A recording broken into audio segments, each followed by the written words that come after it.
So when people look at the dollars, I think what's important to focus on and realize is that over the last 26 years, the Suns have actually put in $150 million into the building in terms of construction and capital improvements, and the city has put in about $80 million.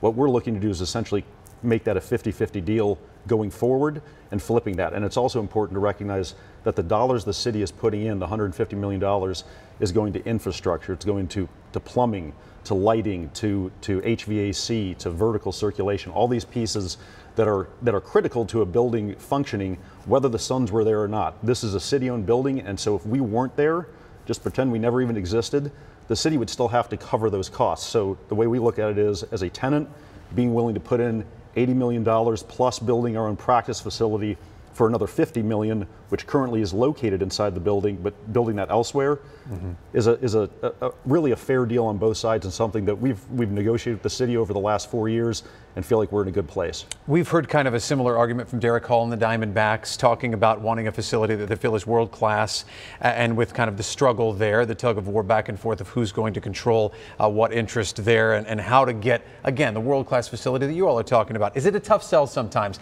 Especially, again, year to year it's different. Team is struggling incredibly right now. Is that a tough sell to the public? Say, hey, invest in this franchise. People follow sports and are sports fans, and they want to see results. And so when they don't see that, obviously things like this can be something that they recoil at. But what I would say is, looking at where the team is at from a short-term basis is something that shouldn't impact what is truly a long-term financial decision and a long-term relationship.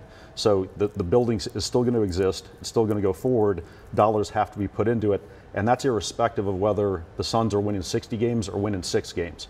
So our position with the City of Phoenix is that if we both move forward, collectively putting these dollars in and put the city in the best position to make this asset, which is a community asset, continue to generate significant tax revenue and rent from us to our landlord, the city, over a long period of time, then it's a win-win for everybody. All right, Jason, thank you so much for coming in.